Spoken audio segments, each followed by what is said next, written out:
So it is my absolute pleasure to introduce our next speaker, who will also be keynoting at WEC Vegas in June. Rich Bracken is a global keynote speaker, marketing executive, and media personality.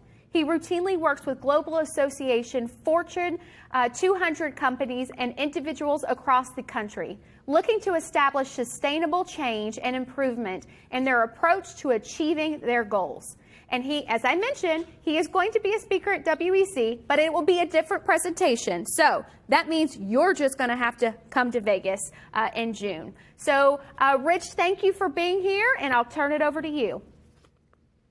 Thank you so much, Lori, and thank you, Benji, for making me convinced that I'm glad that I got rid of the singing part of my presentation. So many kudos to you for your talent and your ability, and thank you all. Happy Global Meetings Industry Day. I'm so blessed to be here, and I'm very excited to give you this presentation to empower you, to give you daily bliss. Now, the question is, how many of you, and if you could drop your answer in the chat, how many of you have been stressed out in the last 16 months?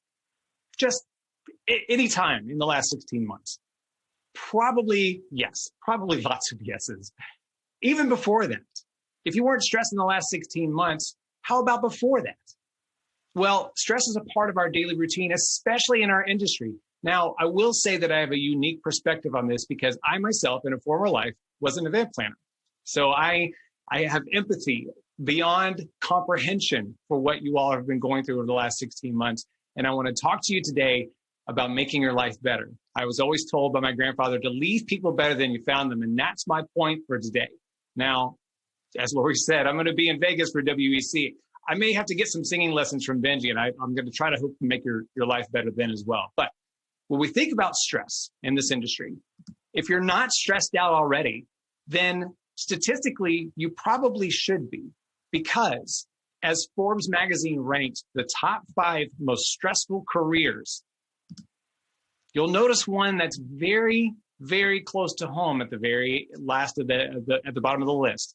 Now, if you look at the top 4, within those careers, if there's a mistake made, there's grave danger, there's harm, there's possibly even death.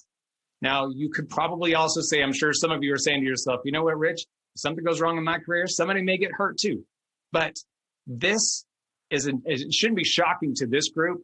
But when you think about the overall world, like, they don't understand how stressful this career is. They don't understand all the things that go on. This was before the pandemic. This statistic was taken before the pandemic. So I don't know where it went from there, but it couldn't have gone down. It had to have gone up because of all the things that have been going on in the industry, all of the different twists and turns and pivots and obstacles that have been going on. So I want to talk to you today about how you can take your power back, because we've all lost control over the last 16 months at some point and at some level. But today is the day that you take it all back. So what I want you to do right now, I want you to take a deep breath. And as you exhale, I want you to feel your shoulders drop, because today is the day that you gain control over your daily bliss, that you gain control over your daily happiness. And I'm going to give you some tools, some tips, some insights, and some tricks, all of them easy and most of them fun, on how to do that. Now, the stress of this industry comes from this concept that it's expected of you to create a disco ball experience. You're called on by clients, your teams, your vendors, everybody. It's up to you to create that disco ball experience, to create that dynamic, entertaining experience. You have a lot of resources invested, time, money, individuals that are engaging with you to make this happen. So it's up to you to take all of those things and make them this dynamic event, this dynamic experience. And that was before the pandemic. Now, since the pandemic, you're also expected to have a crystal ball. And little nod at the fact that the crystal ball is looking out over to Vegas. So congratulations to MPI for figuring out their crystal ball with events for this June. But from an industry perspective, you are now expected to create the disco ball experience with the crystal ball mentality. You're expected to see into the future. Matter of fact, the stress has been so great. I started looking in the dictionary for words that grasped the amount of stress, the amount of frustration that has gone on in the industry. I couldn't find any, so I made some up.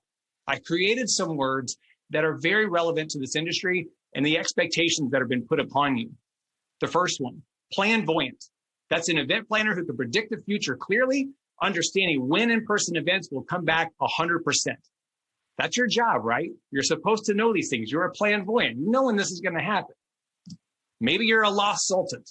That's an event planner with a knowledgeable legal status to analyze all risks of event details before a client's actual attorney does. So we can do this event without getting in trouble, right? We could do this without getting in trouble, right? It's up to you, with all the letters that you now have behind your name, to add JD to the back of it as well, because you're expected to know the legal implications.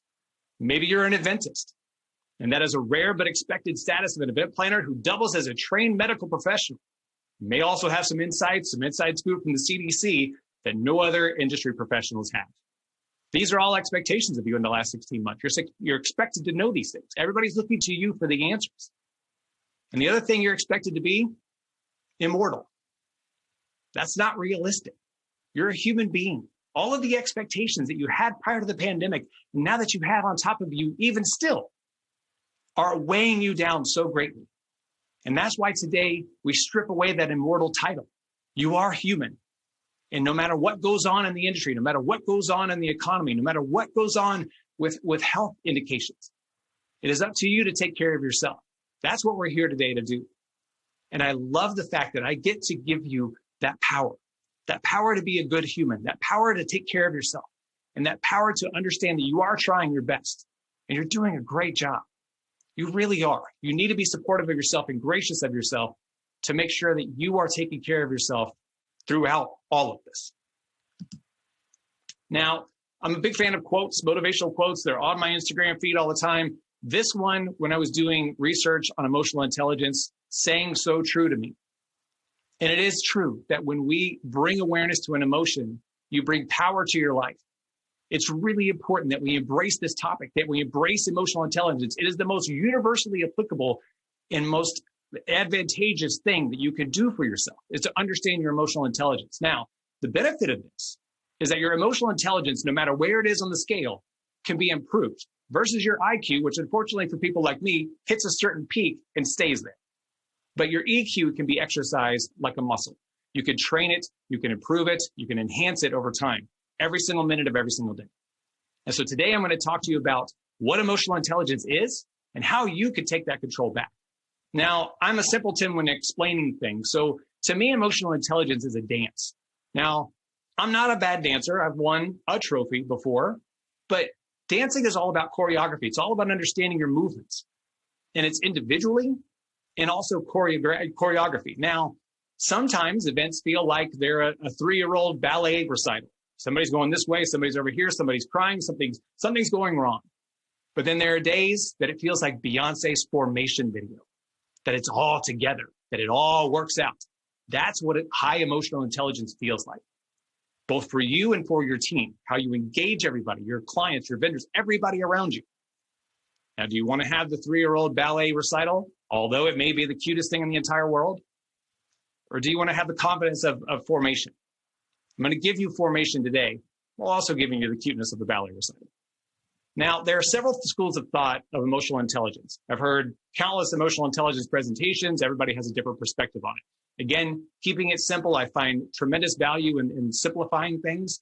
Dr. Travis Bradberry has a book called Emotional Intelligence 2.0, and he breaks it down into 2 different buckets, the self and the social. And there are 2 different quadrants within those. So I'm going to break those down for you right now. So the first, when you're talking about self, is self-awareness. And that's how you're feeling. 72% of people don't understand their emotions when they actually happen. So understanding what your emotions are, understanding how you feel, understanding what is going to go on, both positive and negative, because it's not just about the negative and enhancing the negative when they happen. It's about managing your positives as well. So keeping an even keel on things. It's understanding what you feel and what that is sourced out of. So when you think about self-awareness, it is that feeling internally. But then when you walk into self-management, it's what you do with it. Now, we all know that person that's a hothead. It's the person that has those strong emotions, that flies off the handle. So they're feeling the emotions, but they're doing it wrong. If you don't know a hothead, you may be the hothead. So it's all about managing your emotions effectively and keeping things in check. So again, you could feel emotions. And again, we're all going to feel angry. We're all going to feel anxious. We're all going to feel stressed. It's what you do with them. If you let your anxiety and your stress and your anger get the best of you, that's not putting you in your best performance. So it's really understanding how you can manage your emotions as effectively as possible. Now, unless you're going to crawl under a rock and never deal with anybody ever again, and obviously walk yourself out of the events industry because you have to interact with people, you're going to have to work that choreography. You're going to have to work your inner choreography, your emotions, your self-awareness, and your self-management. But you're also going to have to work on your social awareness. Now, that's what other people are thinking, feeling, how they're reacting, what they're saying, their body language, their tone. You know, have you ever said something to somebody and they just all of a sudden sit back and cross their arms? Body language is huge. Facial expressions are huge. It's all about active listening and engaging the individuals. Again, whether it's your team, whether it's your client, whether it's a vendor, understanding that there's a give and take there. It's a two-way street. And understanding your emotions and how you navigate the emotions of another is relationship management. It's everything rolled into one. It's how you're handling yourself, how you're handling other people, because as we all know in our industry, there are constant influxes of communication, changes, everything. There are tons of people involved in an event. So you've got a lot of variables in play. So the emotional intelligence need in our industry is stronger than most any, because we have constant barrages of communication and intake of emotion. So understanding these and maximizing them as best possible is critical to your performance, is critical to your success. Now, statistically, if you think about your performance on a 100% scale and your abilities and everything that goes into how you perform your work, 42% of it is actually your skill, your knowledge, the things that you do, the things that you know how to do, the platforms that you use, the software that you use, all the different skills is 42%. 58% is your emotional intelligence. It's driven from your communication. It's driven from how you handle people. It's driven from your relationships. So if you stopped and thought, wow, over half of my performance has to do with my emotions and how I'm communicating with people, that's a game changer. Because you can know all the things. How many people do we know that are really smart about their things, but can't hold a conversation, aren't good at relationship management, aren't good at interaction, and aren't good at communication? They're not going to succeed later in life. They're not going to have that long-term success. They may have short-term success because they know a lot of stuff, but their emotional intelligence has a huge implication on how they succeed. And 90% of top performers have a high EQ. So it's really important that you take account that is really important that you have a high emotional intelligence. Now, all these things are great, but how do we use them? How do we implement them? So when you think about different ways to analyze your different emotions, your different elements of emotional intelligence, I'm going to give you each of the 4 buckets that I talked about earlier in an issue, an action, and an outcome. So if you think about self-awareness, this is an individual that is battling the daily roller coaster. That's all of us in the last 16 months, honestly. If you're not raising your hand or nodding your head, we're going to have a talk, because all of us have been on this roller coaster of emotion. Now, again, you're going to have those roller coasters, but at the same time, you can control how long you stay in a bad mood or how badly it affects you. And what you can do by doing that, the action that I want you to start trying, is daily journaling. Now, it could be a physical journal, a digital journal, a verbal journal. But what I always recommend to all my clients and when I give this presentation is that during lunch and at the end of the day, check in with yourself. What things happened in the morning when you're doing it at lunchtime? What things happened in the morning that changed your mood, positive and negative? Whether it was an email, a phone call, a client meeting, maybe your spouse, your kid, your dog, whatever. Something changed your mood in a drastic way. What was it? And if it's a consistent thing, change the behavior, because you're identifying it as an emotional vulnerability. And I had an instance where I had an individual that I worked with in a previous role that I had a meeting with him every Thursday. Wednesday, I was a basket case because I didn't want to go to that meeting because he stressed me out because he was completely negative and abusive. And I decided, when I understood that, my emotional vulnerability, I changed my reaction. I changed the dynamic and I took control back. I wasn't afraid of him anymore, but it took me understanding what that was to get that emotional real estate back. So practice those things, identify the triggers, and change the response. When you think about self-management, all of us have been burnt out. We as a society have been working harder since the pandemic than we ever have before. We're working longer hours. Even though working from home sounded great because it was pajama pants and I don't know the last time I wore shoes in my house, But it's all about understanding that we are working harder than we ever have. We're burning out at a higher rate than we ever have. Give yourself permission to take care of yourself. Self-care is mandatory in life, especially in our industry. Taking the time to take care of yourself and setting boundaries. My most important thing that I've done is I've set my out-of-office assistant when I go on a 5-minute walk, or I get up for a 5-minute water break or a snack break. And anytime anybody reaches out to me, I say, hey, look, grab a water and a bite to eat. I'll be back to you in 5 minutes. If you need me, here's my cell phone number. Nobody's ever called me, and nobody has ever criticized me for not being at my desk. And psychologically, it removes the responsibility to think that you have to check your email nonstop. Give yourself that grace. Create those boundaries. You're going to reduce your stress. You're going to take control back of your life. Because again, when you don't do that, you're throwing the control to other people. Now, social awareness, we're all guilty of this. We get into tactical leadership, tactical management. We're looking at the details and the things, and we're trying to control everything. But if you're looking at soliciting feedback and looking at different options of communication and active listening, and you're talking with people and you're really tuning in as opposed to saying, like, this is my show, this is what I'm doing, then all of a sudden you have a common goal, you have a common theme, you have a common inline for your team, your clients, your vendors, everybody.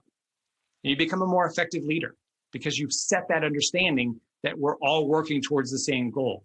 But again, it's not your show. You're not driving it. You're not into all the details. It takes more micromanagement stress off of you, and it gets you higher engagements, higher satisfaction, especially with your clients, because things are running smoothly. And especially your vendors too, your team, because all of those little details make a big impact on how you engage with everybody. And then finally, relationship management. When you think about ineffective impact, that could be your team doesn't listen, or there's miscommunication with a vendor, or your clients back and forth is really tough. It's important that we serve as servant leaders, that we give and not take. We all know that taker. You know, they're in your life or they're on the precipice of being booted out of your life because they constantly take. Don't be that person. Be a giver, be a supporter, because people will draw to you. They'll support you as well. It's a two-way street. Again, it's not a one-way street. So make sure that you're giving and not taking. You're going to have better relationships. You're going to have stronger trust within your team, within your dynamics with your clients, with your vendors, your family, your friends, everybody. It's that mentality that I'm here to support. My favorite thing in the entire world is to offer support when I first meet somebody. What can I do to support you in your goals? It has driven better relationships, better connections, and my circle is stronger and tighter than it's ever been. I encourage you to do the same thing. It does wonders for your team. It does wonder for your personal life and your relationships. But that communication and that servant mentality, because you want to serve and you want to do good, is critical to that change. Now, there are ways, as I mentioned earlier, that you can increase your emotional intelligence. There are ways that work, and there's ways personally. So I'm going to give you some of those right now. When you talk about work, there are several different things here. The one that I use all the time, that I recommend all the time, is calendar blocking. Think of your days when you're in back-to-back meetings and one after the other, and you're going from one to the other. And God forbid, one meeting runs a minute long, and it's this avalanche snowball that's rolling downhill that you don't get caught up. And you're back-to-backs all day long, and you get to the end of the day, no matter when that is, it could be 5 o'clock, it could be 10 o'clock. And all of a sudden you look back on your day and like, what happened? It's important that you take that time. Think back to high school when we had time in between. It was passing period for us. We had 5 minutes between a class, go from first hour to second hour. Got to go to your locker, get your different books, go to your next class. Didn't seem like a whole lot of time, but it gave you a chance to digest, to relax, to collect yourself. I'm a big fan of creating the passing periods. Set 20-minute meetings and 45-minute meetings. Do away with 30-minute and 60-minute. Give yourself that 10 minutes or that 15 minutes to look at the notes from the meeting, determine action plans, send an email, delegate, whatever you've got to do. But you're putting more attention on the details of the meeting and how you're being very delegated and very intentional with your meetings and with your content moving forward. Again, it won't get you to the end of the day where you're exhausted and forget what happened to that first meeting of the day, or maybe little details that needed to be brought forward. Now, these are all very impactful. Then there are the fun things. And these are things you can do all day, every day. I know that we all started the day by meditating, and I'm a huge fan of meditation. This list, again, if you don't like sleep, I know most of us don't get much sleep, fall back in love with sleep, please. You need it for your body and your mind. But my favorite one on here is music. As a former national touring DJ, I got to open for people like Avicii and Kelly Rowland, and I'm a music freak. Like, I love music. I have the best iTunes in the entire world, and I've now created the best Spotify in the entire world, and I've got bucketed playlists by mood. So no matter what I need, if I need to focus, I need to relax, I need to have energy or inspiration. You know, I posted a video on Instagram right before this about my walk-up song. Like, what makes you feel empowered? What makes you feel strong and confident? All of us have that song. If you have a song you want to drop in the chat that's your walk-up song, go for it. What is that confident song for you? What's a song that puts you in a great mood? Make sure that you have those playlists front of mind, because you never know when you're going to need them. Like I said earlier, I take 5-minute dance and song breaks. I'm not as good as a singer as Benji is, but, you know, in my mind, in my one-person concert, I'm Benji. I sound great. I play the guitar too. But I always have those songs. My song that just puts me in a good mood, doesn't matter what you said to me or what happened in the meeting before, Baby I'm a Star by Prince, every day. That first 2 seconds, I'm there. And you have that too. But whatever it is, if you're not a music fan, whatever it is down here that you need to spend more time in, that's going to help you take that power back. Insert intentional joy in your day. Meditate, exercise, reflect. Do all of these things. Do all of them. Pick one at first, but start using more of these. And I'm happy to share all of these with you to make sure that you have this list at front of mind, because once you start on one, you're going to want more of this energy back. It's going to become infectious to you. You're going to find higher performance. Now, event planners are like conductors. And I'm passionate about music, as I said, but Emir Noon, who's you see here, who is the absolute rock star female conductor in classical music. She has been known, she is the top rated conductor of and composer of video game music, but she was also the first female to conduct the Academy Awards in the 92-year history when she did it, which is ridiculous, but it's glad that she had it. But this is what we feel like at events. We're that calm, collected, I know all the details. If you watch her, look her up on YouTube, watch her style. That's how you should feel when you do an event. She's calm, cool, and collected. She knows everything. She knows all the details, but she empowers her orchestra. She encourages her orchestra, and she gets in their eyes and in their mind to empower them. And then she is. She's the rock star that you see on the left. And she absolutely commands an audience. She commands an orchestra. She does a phenomenal job. So be Emir. Be that conductor. Be that composer. Let your events be a symphony. Take joy in them. But by leveraging your emotional intelligence, you will set yourself up to be like her, to take that control and take that joy and that passion. So I implore you, any of these details, start leveraging them now and start taking your control back. Start finding your daily bliss and enjoy your life more and more every single day. I am very thankful that you have given me this time to talk, to share with you all these details. And again, I'm excited to see you all in Vegas at WEC. And I have some surprises up my sleeve for that one. So it's going to be a completely different presentation. You're not going to want to miss it. So get to Vegas and spend some time with me. But again, please let me help you. Let me serve you, whatever I can do. Because again, I have a unique empathy and a unique emotional connection to this industry. So thank you so much. Happy Global Meetings Industry Day. And I'm so thankful for each and every one of you. Wow, Rich, you knocked it out of the park. If you could see the chat box, you have quite the fan club in here, for sure. Absolutely. I have some questions for you. I think we'll be able to probably take 2 questions. Sure. So I resonate with this one, for sure. How do we slow down and buy some time in the heat of the moment so we can apply some emotional intelligence? Great question. And we all forget to do this. Breathe. And it was in that last slide that I showed, breathe before talking, because I guarantee you, everybody's had that moment where somebody's come to you with a panic or a fire drill or something's gone on, something in the heat of the moment's gone sideways. But instead of saying, like tensing up, so don't take that breath. Let's figure it out. There's a different connotation to it. There's a different impact, and there's a different emotional approach to it. So take a deep breath, a calm breath, not a stressful breath, and don't do this. Do this. I love it. I love it. Let's see here. Studies are showing stress inhibits our ability to empathize with others on a biological level. How can we address this challenge? Sure. Stress is a big factor. And think about it. Think about the last time you were stressed out. I can think personally of times where I was to the gills stressed out. And I was not. It was very much a blinder situation. I was so focused on my own stress and so focused on my own problems that I was oblivious. The only people in my peripheral were my family. And everybody else was like, I don't have time for that. I can't do that. I can't engage with anybody else. I can't serve, because you can't pour from an empty cup. So when you're stressed and you let the stress get to you, that is what's going to deter you from being able to look at your peripheral and serve and help and connect with others. So be very mindful of how you let stress get to you. Again, when you raise your emotional intelligence, stress is going to get to you. But I'll go back to one of my old favorite shows, Lost, and they were talking about give it 5 seconds of fear. Let the fear get to you for 5 seconds and let it go. I do that with stress. 5 seconds, sometimes it's 5 minutes, but it's 5 seconds on the whole. But think about that 5 seconds, okay? It is what it is. What can I do to control it? What can I do to change the dynamic, and what can I do to solve the problem? That will reduce your stress levels and give you that wider peripheral as opposed to putting blinders on. Yeah, absolutely. Thank you so much, Rich. I am so excited to hang out with you at WC Vegas, and thank you for your time today. Thank you so much, Lori. Thank you, everybody.